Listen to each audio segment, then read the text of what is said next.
राधे राधे कृष्ण कन्हैया, गोपाल प्यारो मुरली बजैया।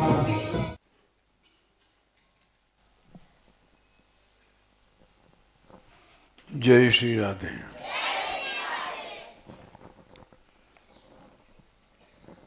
एक प्रसंग ऐसा अड़ गया है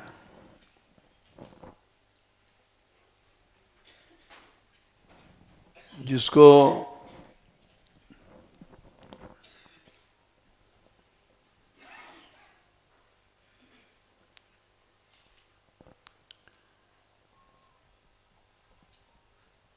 समझ नहीं पा रहे हैं। हम सवेरे से प्रयत्न कर रहे हैं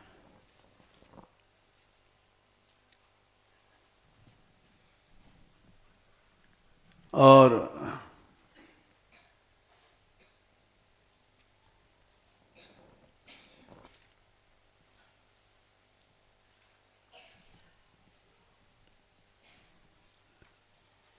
उसको देना चाहते हैं, लेकिन बड़ा जटिल प्रश्न है।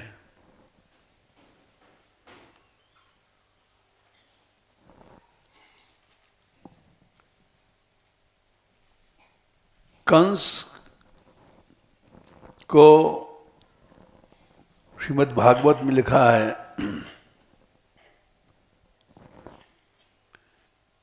कि भय से उसने भगवान की प्राप्ति किया।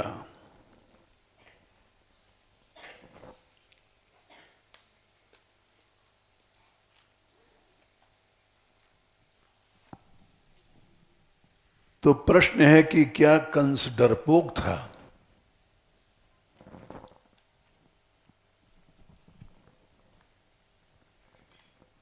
यह बात समझ में नहीं आती है।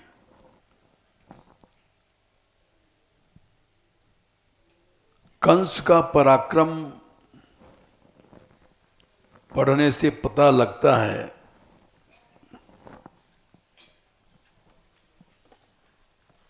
कि राम ने रावण को मारा, नरसिंह भगवान ने हिरण्यकश्यप को मारा,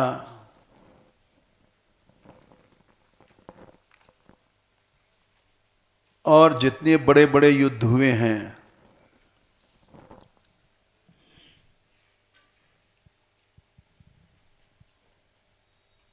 कंस को भगवान कृष्ण ने मारा अकेले थोड़ी देर में।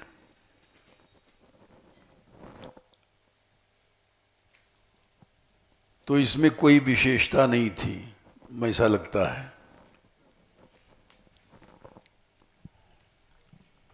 ये हमको बहुत दिन से शंका थी कि कृष्ण ने कंस को मारा,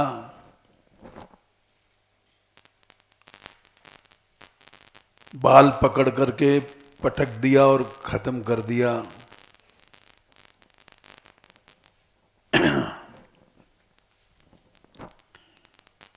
कोई इसमें न युद्ध हुआ लंबा, न पराक्रम दिखाई पड़ता है। राम जी तो महीनों लड़े हैं, लगभग 2 महीने के आसपास लड़ाई चली है लंका में। वाल्मीकि रामायण में ये कथा आती है।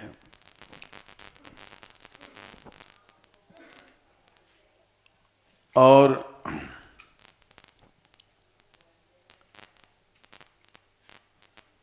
हिरण्यकश्यपु के साथ भी कुछ देर युद्ध हुआ ही है। नरसिंह भगवान का एक बार उन्होंने उनके हाथ से छूट गया था हिरण्यकश्यपु। उसके बाद दोबारा उन्होंने उसको पकड़ा इसी तरह से वाराह के साथ भी युद्ध हुआ है, कुछ देर हुआ है। और कंस के साथ तो कुछ भी नहीं हुआ।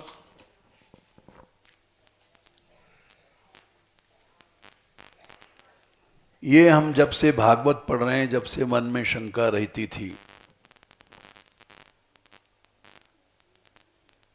कंस को मारने में क्या कोई पराक्रम नहीं हुआ, युद्ध नहीं हुआ।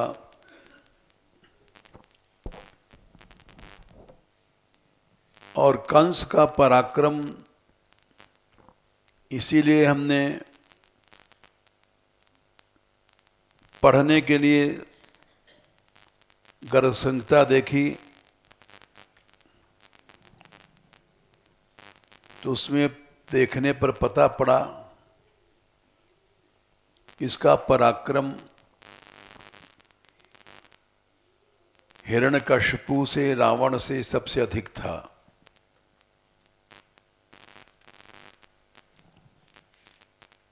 तो डरपोक तो हो ही नहीं सकता है। फिर ये जो शब्द कैसे लिख दिया सुखदेव जी ने, गोप्य कामात भयात कंसात द्वेषात चैद्या देव नृपा। ये गोपियों ने काम भाव से कृष्ण की प्राप्ति किया और भय से कृष्ण ने, द्वेष से शिशुपाल आदि ने, संबंधाद वैवृष्णया स्नेहाद यूयम भक्तया वयम विभो, संबंध से वृष्णिवंशियों ने, यदुवंशियों ने, स्नेह से तुम लोगों ने, भक्ति से नारद जी बोले हम लोगों ने। ये एक समस्या थी जो हमको बहुत दिन से थी मन में, और इस समस्या को किसी ने उठाया भी नहीं आज तक। न किसी आचार्य ने उठाया। फिर गीता प्रेस वाले तो बेचारे बहुत छोटे हैं, बहुत पीछे हुए हैं, न उन लोगों ने उठाया।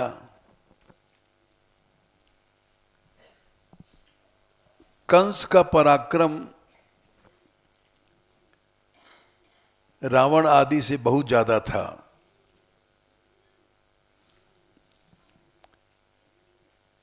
रावण का पराक्रम तो कई जगह रावण पिटा है। स्वयं अंगद जी ने कहा है कि तुम बाली की कूख में दबे रहे, सहस्त्रबाहु अर्जुन के यहाँ हारे हो। जाने कितनी जगह रावण हारा है।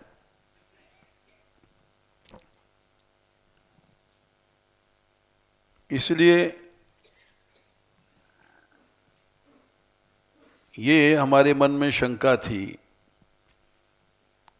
उसको हम देख रहे थे इसका कोई हल क्या है। ये डरपोक तो हो नहीं सकता कंस, और मरने से डरता नहीं था। पूर्व जन्म में कालनेमी था और बहुत युद्ध के बाद विष्णु भगवान ने उसको मार डाला। मारने के बाद शुक्राचार्य जी ने अपनी संजीवनी विद्या से जीवित किया, लेकिन फिर वो भगवान विष्णु से बदला लेने के लिए, युद्ध करने के लिए चेष्टा करने लग गया।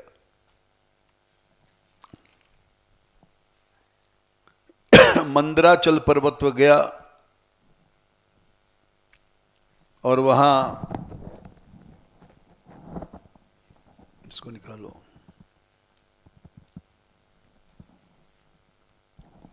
तप करने लग गया। देवताओं के 100 वर्ष यानी 36,000 वर्ष तक उसने भी तप किया था। हिरण्यकश्यपु ने, और 36,000 वर्ष इसने भी तप किया।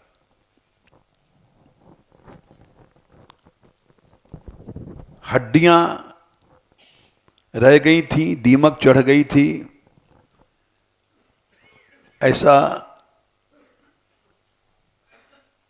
हिरण्यकश्यपु के साथ भी हुआ है। ब्रह्मा जी ने कहा तुम वर मांगो, तो काल नेमी ने कहा सब देवताओं का मूल है विष्णु, और उसके हाथ से मेरी मृत्यु न हो।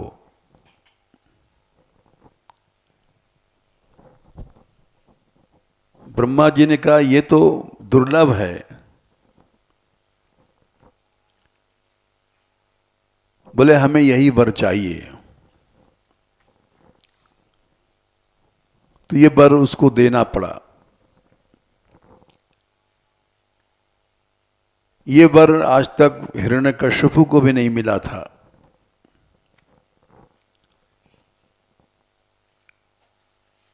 फिर वही कंस बना यहां।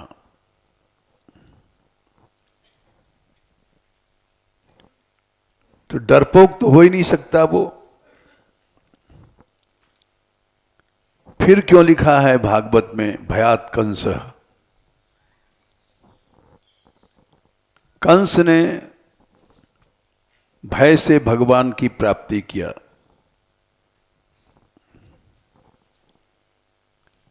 भय तो उसको मरने के बाद भी नहीं हुआ था। मर गया था, भगवान विष्णु ने मारा था, लेकिन शुक्राचार्य ने जीवित कर दिया संजीवनी विद्या से।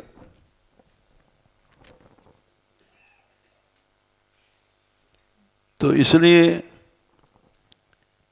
ये भागवत में लिखा है, गलत तो नहीं है। उसको भय कहां से हुआ? उसको भय हो ही नहीं सकता। जब वो कंस बना था तब भी उसने इतने युद्ध किया कि वहां डर नाम की चीज नहीं थी।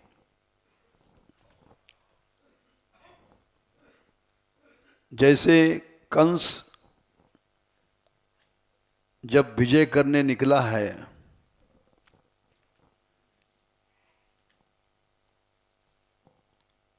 तो 5 जो पहलवान थे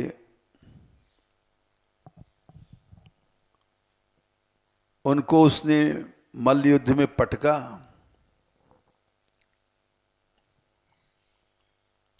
वो तो चलो कोई बात नहीं। उसके बाद विविध को लंका के युद्ध में संतुष्टि नहीं हुई थी।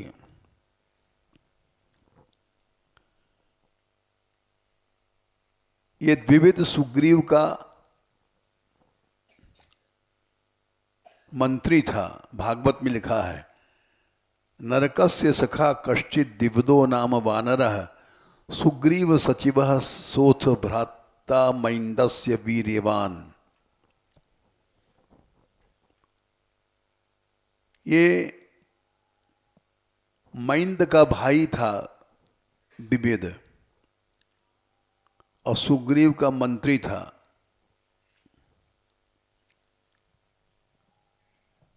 यानी लंका में था। लंका के युद्ध में इसकी संतुष्टि नहीं हुई थी। ऐसा वीर था। और कृष्णावतार में इसकी भुजाएं खुजाती रहती थीं।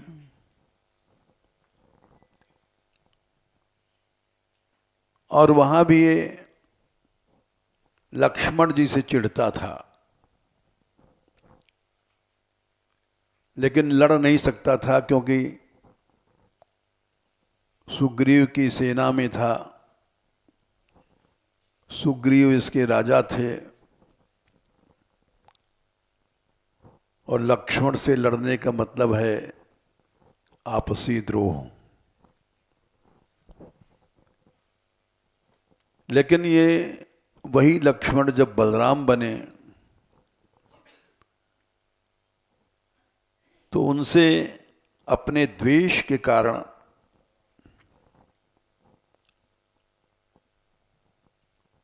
वो द्विविध बलराम से युद्ध करने के लिए आया और फिर बलराम जी ने इसको मारा था। तो ऐसे ऐसे वीर थे जिनको लंका के युद्ध में जिनकी बाहों की खुजार नहीं मिटी थी।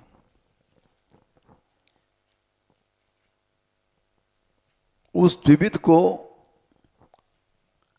कंस ने हराया था। कंस गया था, द्विविध से बोला युद्ध दो, और दोनों लड़ने लग गए। 20 दिन तक लगातार लड़ाई चली। द्विविद ने एक विशाल चट्टान पत्थर की कंस के सिर पर मारा। कंस ने उसको पकड़ करके द्विविद को मारा। चट्टानें टूट टाट गईं। उसके बाद द्विविद कंस के ऊपर घूंसे से प्रहार किया और आकाश मुड़ गया। कंस ने उसका पीछा किया, आकाश में वो भी उड़ा और द्विविद को जमीन पर ला करके पटक दिया। इतना बड़ा बली था कंस। द्विविद को मूर्छा आई, हड्डियां चूर हो गईं और कंस का सेवक बन गया। तो कंस में वो पराक्रम था जिसका विस्तार सुखदेव जी ने नहीं किया। थोड़े में लिखा है एक श्लोक में कि देवता भी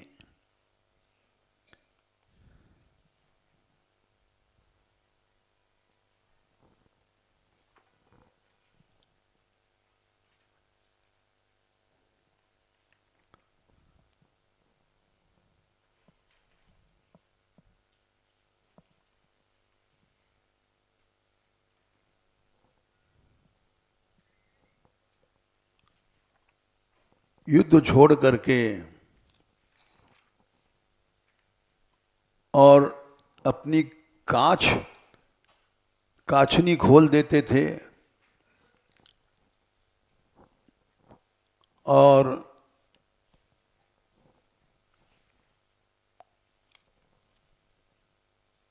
थोड़े में लिखा है यानी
यहां विस्तार से लिखा है,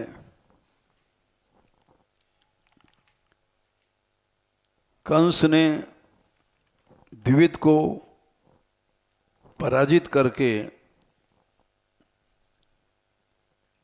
और वो महेंद्रगिरी पर्वत पर गया। उस पर्वत को 100 बार उसने उखाड़ा, ऊपर उठा लिया। उस पर्वत पर परशुराम जी तपस्या कर रहे थे।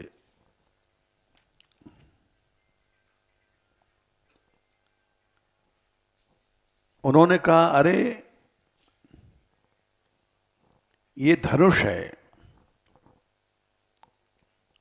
भगवान विष्णु ने शंकर जी को दिया था। 2-3 धनुष थे। एक तो जो राम जी ने तोड़ा था, उसी के समान ये दूसरा धनुष था। उस धनुष को बाणासुर, रावण आदि ने छुआ भी नहीं था।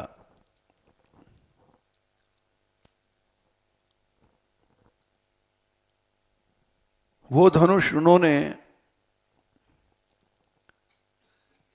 भगवान विष्णु ने परशुराम जी को दिया था।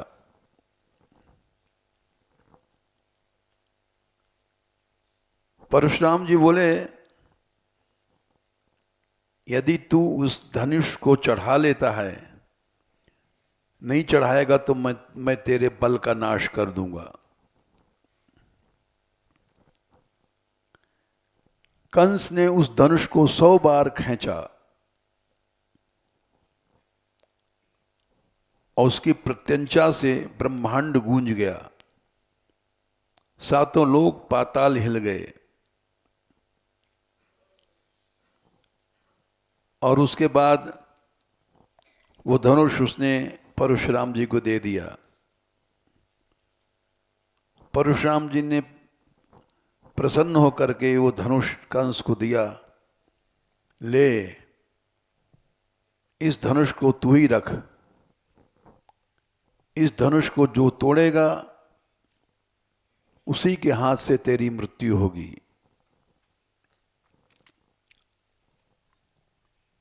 कंस वहां से चला आया।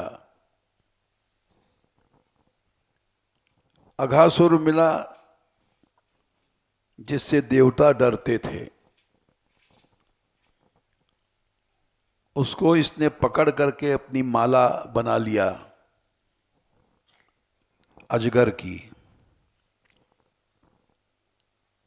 अरिष्टासुर को जीता,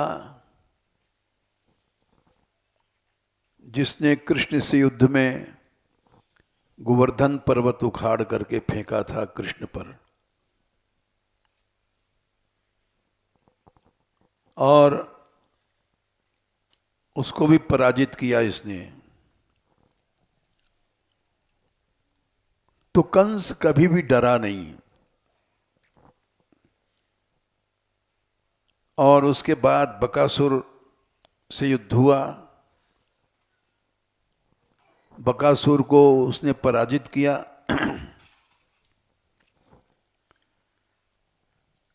तो उसकी बहन थी पूतना, वो लड़ने के लिए गई। तो उसने कहा कि तू स्त्री है,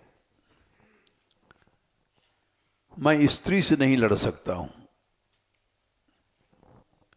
स्त्री को जीतो तो भी बदनामी, हारो तो भी बदनामी। मैं मृत्यु से नहीं डरता हूं, लेकिन कुयश से डरता हूं।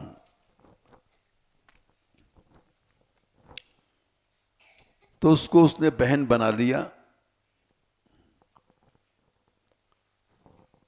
मतलब कंस कभी भी डरा नहीं।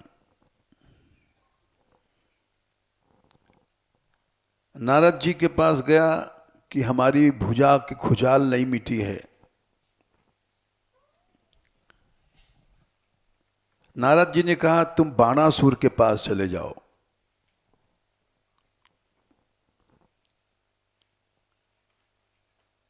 ये बाणासुर के पास गया। बाणासुर ने अपना एक पांव घुसाया, पाताल में चला गया। बोले इस पांव को उठाओ, तब युद्ध करेंगे। वो पांव कंस ने खींच करके ऊपर कर दिया।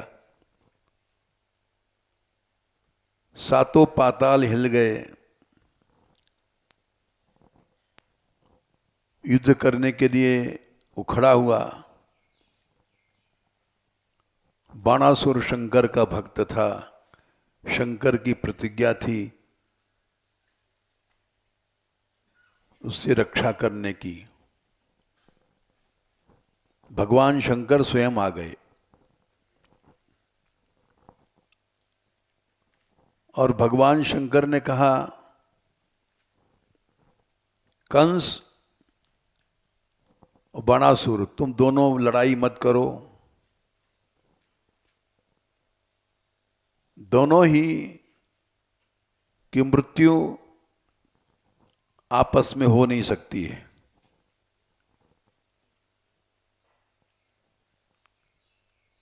जो तुमको मारेगा वो इसको मारेगा। दोनों को मृत्यु कंस से होगी, कृष्ण से होगी।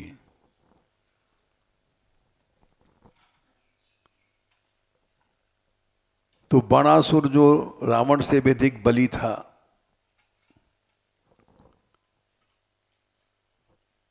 दोनों ने समझौता किया।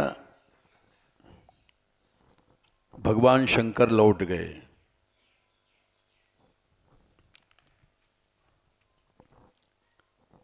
काल यवन से युद्ध हुआ।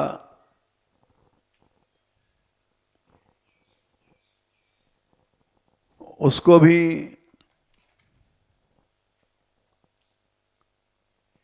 इसने कंस ने जीता। उसके बाद देवताओं के ऊपर हमला किया कंस ने।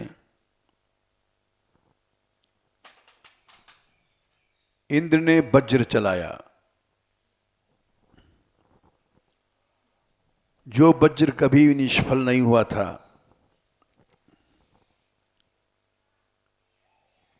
कंस ने उस वज्र की धारें तोड़ दिया।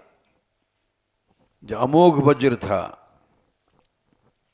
जिससे वृत्रासुर को मारा गया था। कंस वहां भी नहीं डरा।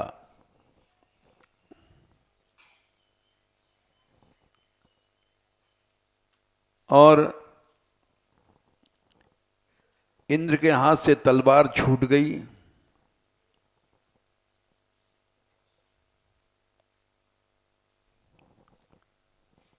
और इंद्र ऐरावत हाथी से दूर गिरे जा करके घुटने टेक दिया। सभी देवता हार गए। और सभी देवताओं ने अपनी शिखाएं, चोटी,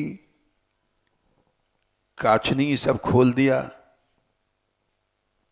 बोले हम डरे हैं, हमें मत मारो।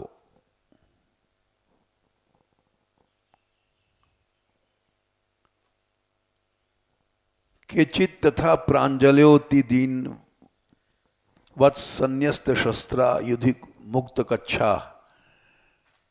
कच्छ कहते हैं जो लंगोट बांधा जाता है, वो सब देवताओं ने खोल दिया। ऐसा तो रावण के साथ भी नहीं हुआ था।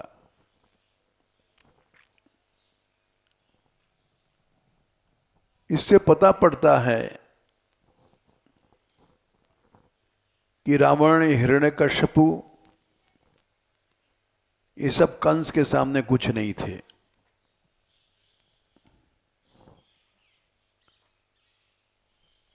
और उस कंस को भगवान ने केवल ऊपर से पटक करके मार दिया।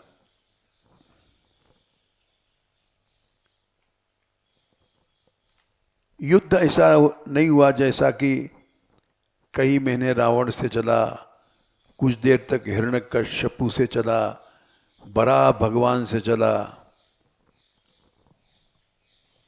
इसीलिए उसका विस्तार कहीं भी लिखा नहीं गया। रावण जब गया है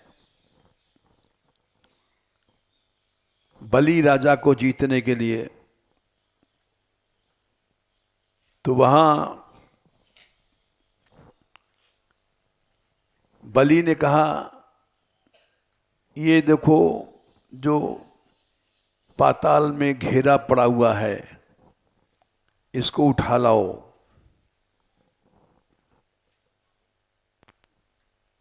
तो रावण गया उठाने, उसको उठा नहीं पाया। तब बलि बोले कि हमसे तुम युद्ध क्या करोगे? बोले है क्या ये हमारे बाबा का कुंडल है, हिरण्यकश्यपु का। वो कानों में पहनते थे इसको, और कुंडल पहनने वाला कुंडल पहन के आराम से चलता है। तुम युद्ध क्या करोगे? और एक पुराण में लिखा है कि रावण पासे के खेल रहा था, पासा का खेल। बलि और पासा उसने फेंका, वहां दासी थी, दासी दरवाजे पर खड़ी थी। रावण गया, मुझे लड़ना है बलि से। दासी बोली, तुम ये पासे तो उठा लाओ। रावण गया, वो पासे उठा नहीं पाया। तो बोले तुम लड़ोगे क्या? जो पासा है, जिसको खेला जाता है, उसको तुम उठा नहीं पाए। तो रावण चला गया, हार मान करके चला गया। कुंडल न उठा पाया, पासा उठा नहीं पाया। तो रावण कितना कमजोर था। कंस का पराक्रम इन सब से अधिक था। कंस ने बाणासुर को जीता,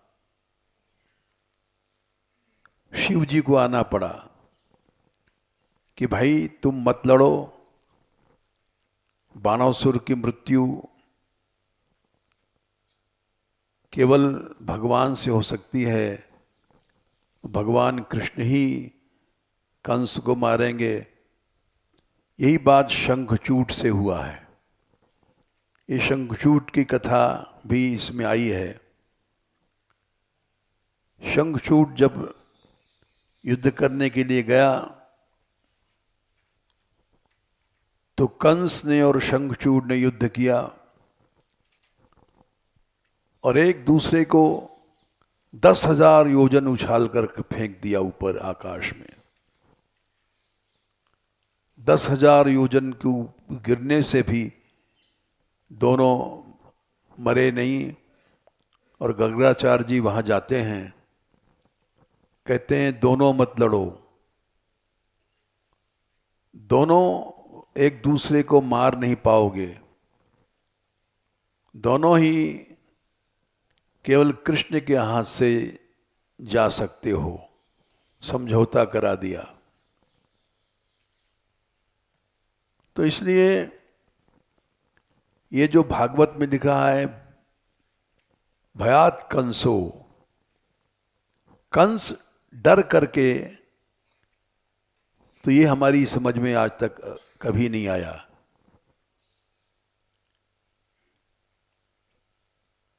लेकिन इसका उत्तर मिला हमको, और इस प्रसंग को न किसी ने लिया, न सोचा,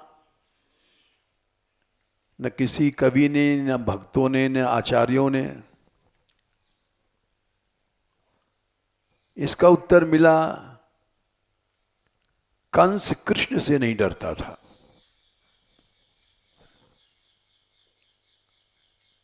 कंस डरा था राधा रानी से। इसका प्रमाण भी हमको मिला गर्ग संहिता में, क्योंकि बिना प्रमाण के तो कोई मानता नहीं, और वैसे भी लोग चिढ़ते हैं मानगढ़ से। तो इसको हम कल से ढूंढ रहे थे, इसका प्रमाण मिल जाए।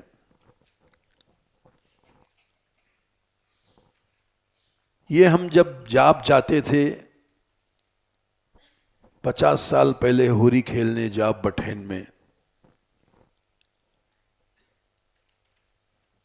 तो वहाँ जब बठेन वाले जाते हैं होरी खेलने, तो वहाँ गाते हैं होरी खेलेंगे किशोरी बट पे। किशोरी बट है जहाँ अब भी होरंगा होता है चैत की दूज के दिन, और उस सरोवर के इस पार मैदान है, वहाँ आज भी होरी खेली जाती है। और सरोवर के उस पार किशोरी बट है। एक बट का पेड़ था, अब भी होगा, और वहाँ हमने ब्रजवासियों से सुना था, वहाँ के निवासियों से, कि कंस भी आया था और जब इस सरोवर से घुसा राधा रानी को जीतने के लिए, क्योंकि जाप में राधा रानी थी, यद्यप वहाँ लीला कुछ लोग परकिया मानते हैं, जटला कुटला सांस थी ऐसा मानते हैं, लेकिन स्वकीया की भी लीला है। श्री जी ने महावर लगाई है अपने पाँव में, और इसीलिए उसका नाम जाप बट पड़ा, बट के पेड़ के नीचे। वो इस ग्रंथ में लिखा गया है जाप बट की लीला स्वकीया की, कि श्री जी ने महावर लगाई है। लेकिन वहाँ राधा रानी विराज रही थी और कंस घुसा इस सरोवर से कि राधा रानी युद्ध के विचार से या किसी विचार से घुसा, लेकिन घुसते मान उसका स्त्री रूप हो गया।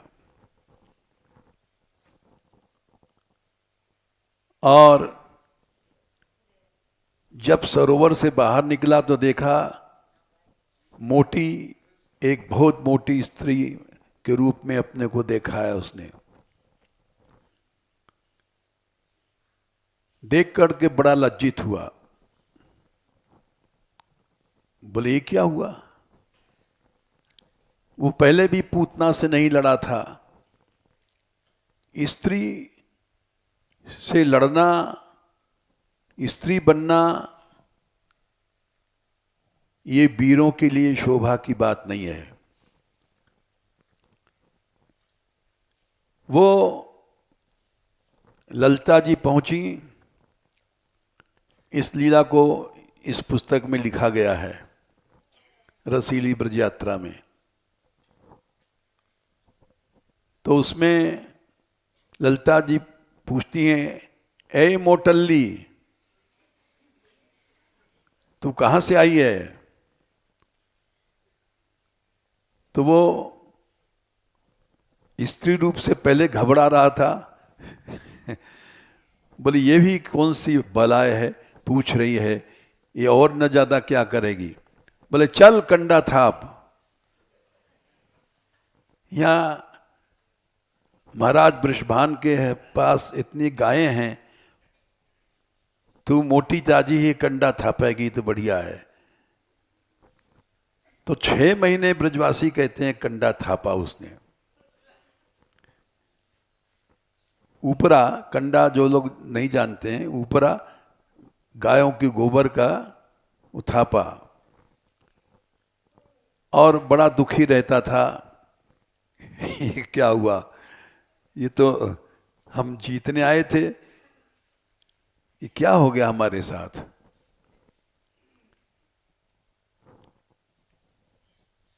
तो वो एक दिन चरण पकड़ लिया ललिता जी के कि हमको तुम कृपा करो और कंडा थापने से मुक्त करो। तो ललिता जी को दया आ गई। भाई ये इसको गौर तेज कहते हैं। गौर तेज के बिना जो श्याम तेज की उपासना करता है, शिव जी ने कहा वो महापापी है।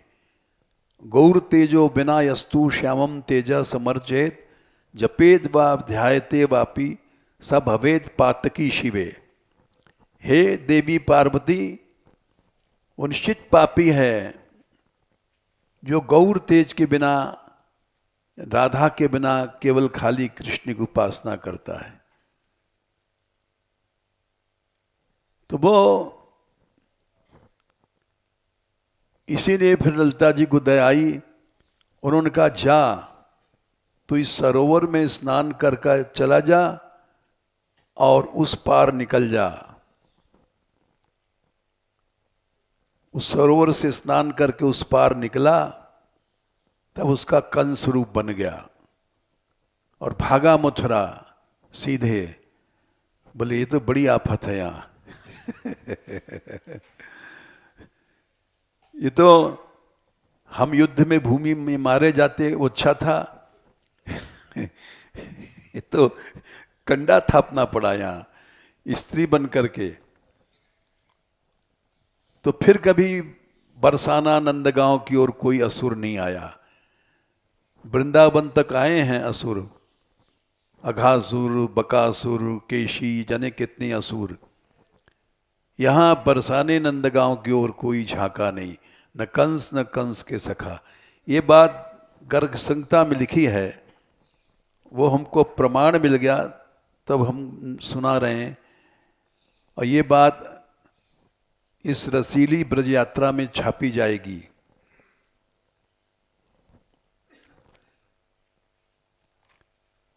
दो 3 दिन से परिश्रम कर रहे थे।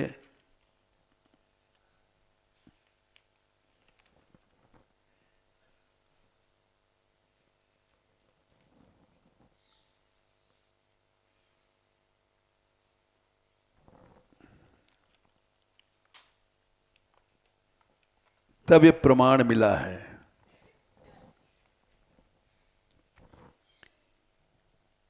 क्योंकि बिना प्रमाण के तो अगर हम कोई कहेंगे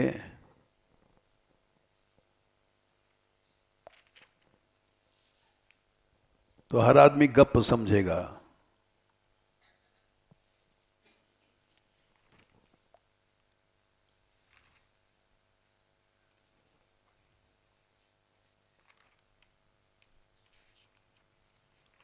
जब श्री कृष्ण ने गिरिराज पर्वत उठाया था, तब उस समय सभी ब्रजवासी गए और उन्होंने कहा कि नंद, ये तेरा लड़का कौन है? हमारे भी छोरा हैं और पर्वत को उठा ले, इसमें ताकत किसी में नहीं है। तब उन्होंने कहा कि ये नाम संस्करण हुआ था। गर्गाचार्य जी ने बताया कि ये भगवान है साक्षात और राधा इनकी आत्मा है। तो ब्रजवासी बिगड़ गए तूने हमको नाम संस्करण में बुलाया नहीं। और वृषभान जी ने पक्ष लिया नंद बाबा का, तो वृषभान से बिगड़ गए।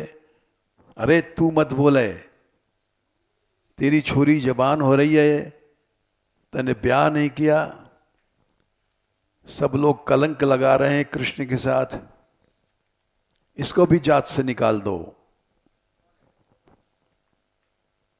तब उस समय वृषभान जी बोले, ये राधा कोई साधारण नहीं है, ये राधा उनकी आत्मा है। समझाया, तब ग्वाल बाल संतुष्ट हुए, बोले ठीक कह रहा है वृषभान, समीचीनम वरो राजन राधेयम तु हरि प्रिया। निश्चित बात है ये भगवान की प्रिया है। और तत्प्रभावेण ते दीर्घम वैभवम दृश्यते भुवि। इस राधा के ही प्रभाव से वृषभान का ऐसा वैभव है, बहुत बड़ा वैभव वर्णन किया है। और यहां तक कि लिखा है कि नंद बाबा के पास भी ऐसा वैभव नहीं है।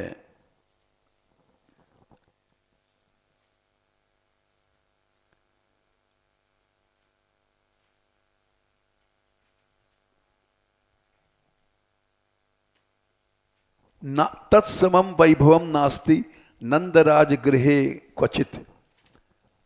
नंद बाबा के भी पास वैभव नहीं है, चाहे भगवान उनके लड़के हैं, तुम बताते हो कृष्ण।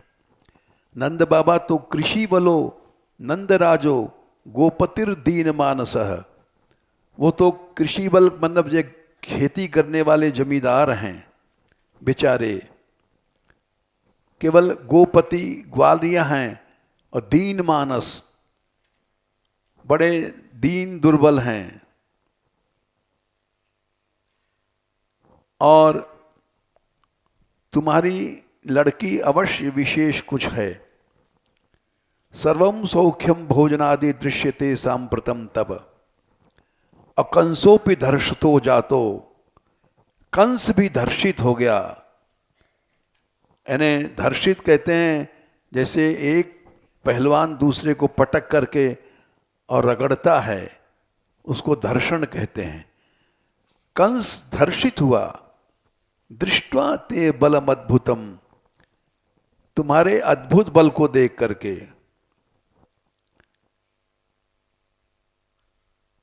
वो बल कहां से आया? तत्प्रभावेण ते दीर्घम वैभवम दृश्यते भुवि। राधा का प्रभाव है ये, हमको प्रमाण मिला।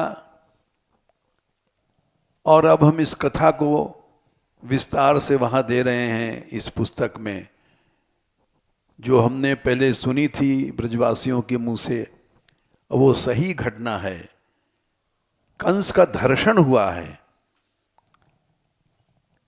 और डर गया कि फिर आएंगे नंदगांव बरसाने में तो स्त्री बन जाएंगे। स्त्री बनने से तो अच्छा है अपने वहीं मथुरा में दंड पे लें। तो इसलिए भागवत में जो लिखा है भयात कंसो, वो बात आज तक खुली नहीं थी, अब इस पुस्तक में खोली जाएगी। ये प्रसंग आज तक कहीं भी किसी ने सोचा भी नहीं, लिखना तो दूर रहा। कल रात से इसको हम प्रमाण ढूंढने में लगे थे कि ब्रजवासी कहते हैं, लेकिन ब्रजवासी भी किसी बात से कहते हैं। ब्रजवासियों की गप गप नहीं समझनी चाहिए, उसका प्रमाण है, इसलिए ये बात हमने सुनाई। जय श्री राधे।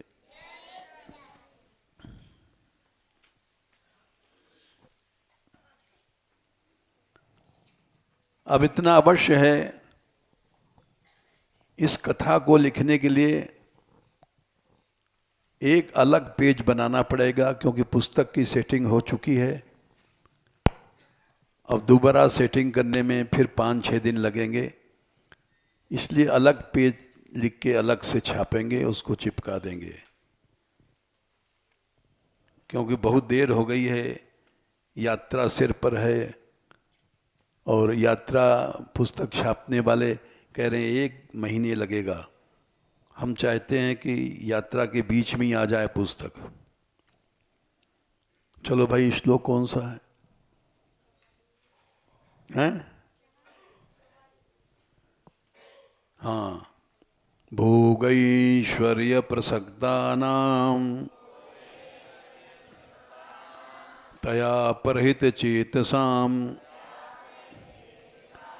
व्यवसायात्मिका बुद्धि समाधौ न विधीयते। 2 चीज हैं, भोग और ऐश्वर्य।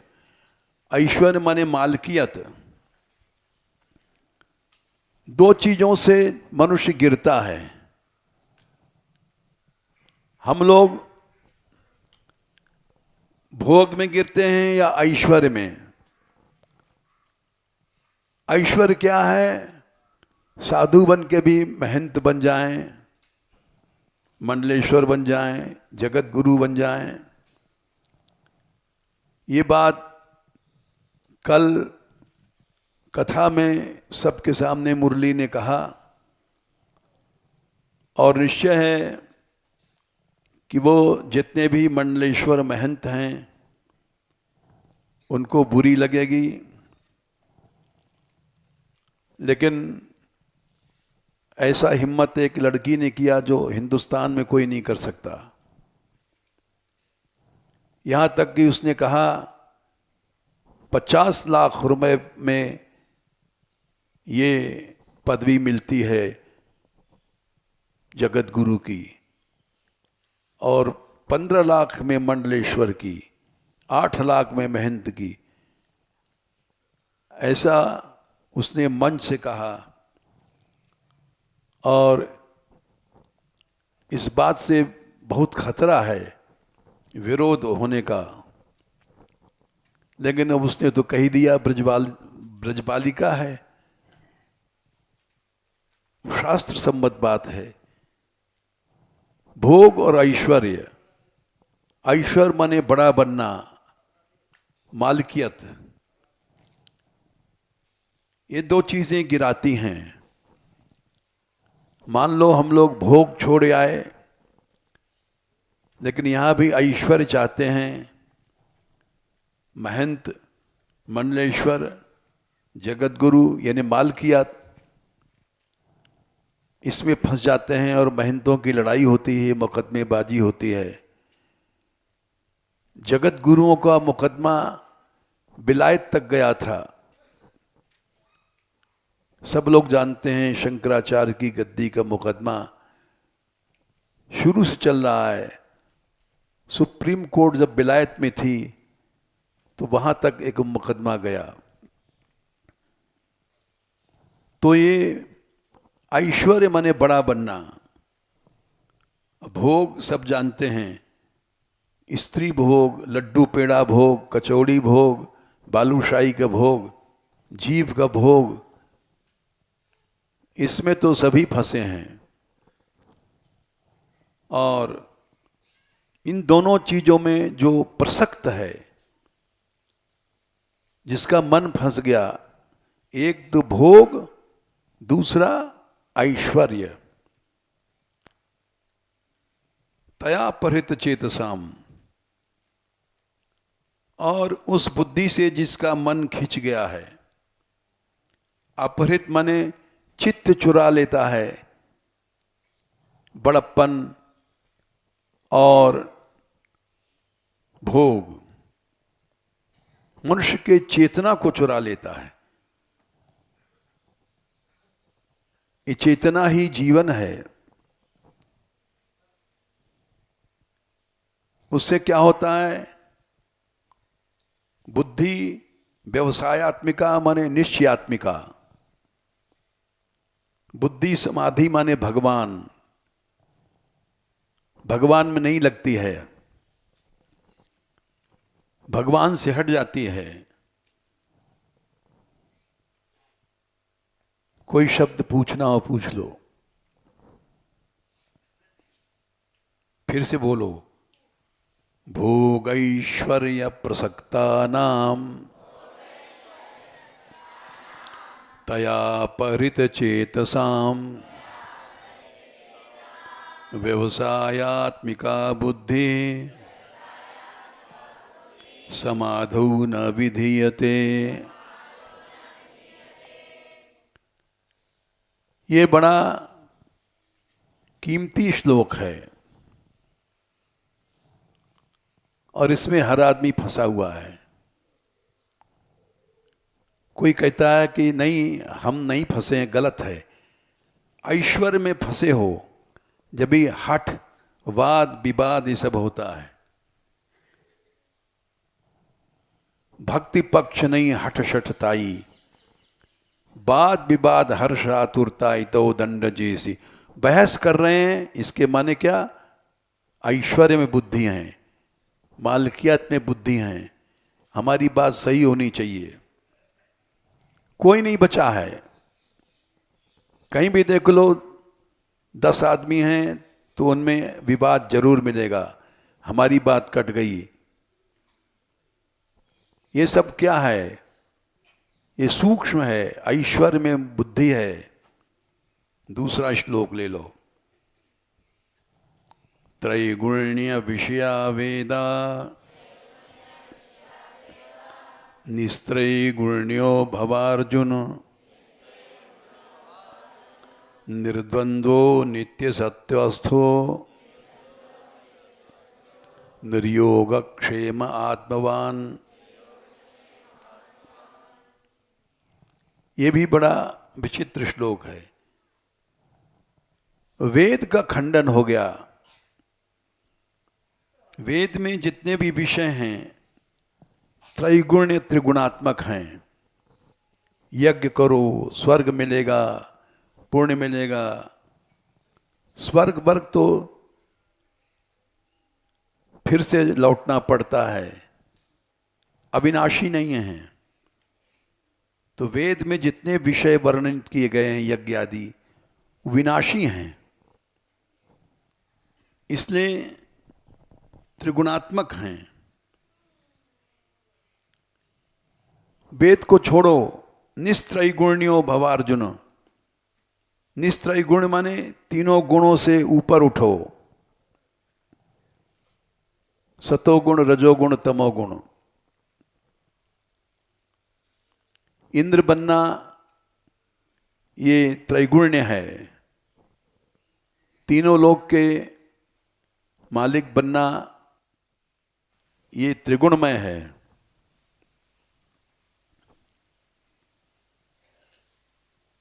इसका प्रमाण ले लो।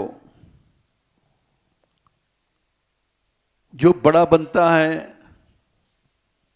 वो असुर बन जाता है।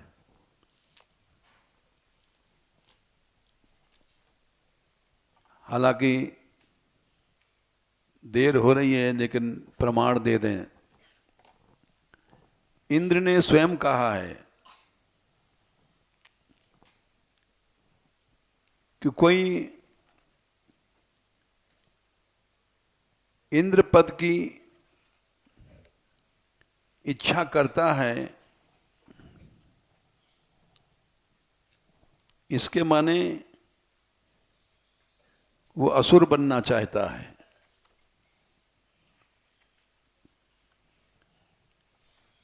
देखो मुझे देखो, 6, 7, 12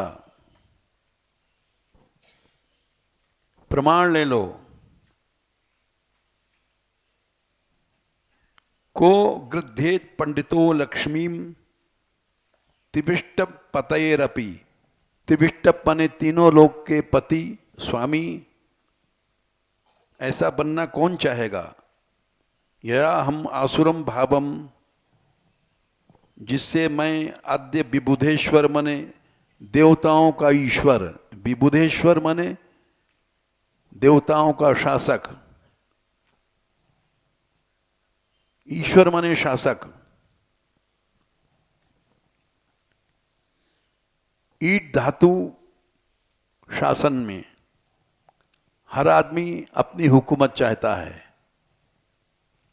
बाप कहता है मेरी बात मानी जाए, बेटा कहता है मेरी बात मानी जाए।